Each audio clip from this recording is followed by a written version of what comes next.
চিকিৎসা দেওয়ার আগে অবশ্যই টেম্পারেচার মেপে নিতে হবে। দেখার চেষ্টা করছি আসলে কি একটা অবস্থায় আছে। গরুর মালিককে বাইরে নিয়ে আসতে বলা। হাত দিয়ে দেখার চেষ্টা করছি আসলে কি একটা অবস্থায় আছে গরুটি। আসসালামু আলাইকুম। আমি শাহিন আলম আবারও আপনাদের সাথে নতুন একটি ভিডিও নিয়ে হাজির হলাম। দেখতে পাচ্ছেন ভিডিওর শুরুতেই আমি একটা বিষয় বলতে চেয়েছি, বোঝাতে চেয়েছি। গরুটি দেখতে পাচ্ছেন সমস্ত মুখমণ্ডল ফুলে গেছে কানের নিচ থেকে। আসলে যেটা হয় টনসিল। এটাকে টনসিলে বলা চলে।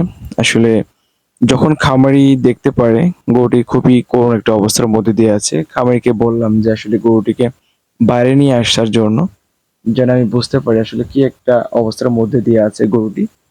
সেই অনুপাতেই গরুটির মালিক বাইরে নিয়ে আসে এবং আমি গরুটির কাছে যাই এবং দেখার চেষ্টা করি যে আসলে গরুটি আসলে কোথায় কোথায় সমস্যা এবং কোথায় কোথায় পানি জমে আছে কিনা এবং ভেতরে কোনো পুঁজ আছে কিনা একটু দেখার চেষ্টা করছিলাম। কারণ এটা এমন একটা রোগ, আমি তো প্রাথমিক দিকে ভাবছিলাম এটা হয়তোবা একটোনোমাইসিস। আসলে আহ, পরীক্ষা করে হাত দিয়ে যতটুকু অনুভব করলাম এটা আসলে একটোনোমাইসিস না, এটা টনসিল।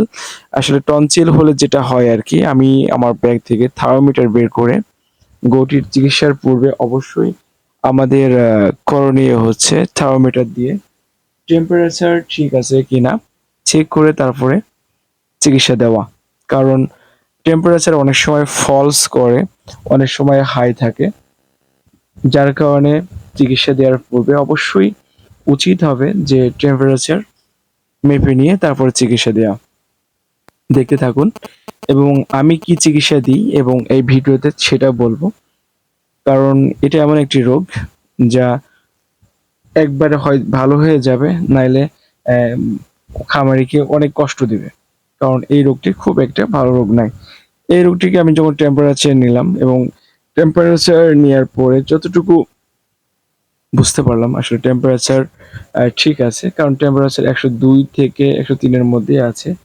এই গরুটিকে আমি যে চিকিৎসাগুলো দিলাম, আর্থিভেট ইনজেকশন এটা পেইন কিলার এবং ফোলার জন্য খুবই গুরুত্বপূর্ণ কাজ করে থাকে এবং একটি অ্যান্টিবায়োটিক ব্যবহার করেছি এসসিভেট একমি কোম্পানির। ব্যবহার করেছি ডেক্সট্রামেথাসোন স্টেরয়েড। আমি হা করে গরুকে দেখার চেষ্টা করছিলাম যে আসলে মুখের মধ্যে কিছু আছে কিনা, ফ্লুইডের কি পরিমাণে আছে এবং খামারিকে আশ্বস্ত করেছি যে আল্লাহ যদি রহমত দান করে অবশ্যই গরুটি খুবই দ্রুততার সাথে সুস্থ হয়ে যাবে। গরুটির জন্য সবাই দোয়া করবেন এবং পরবর্তীতে এই গরুটির কি ফিডব্যাক হয় আমি অবশ্যই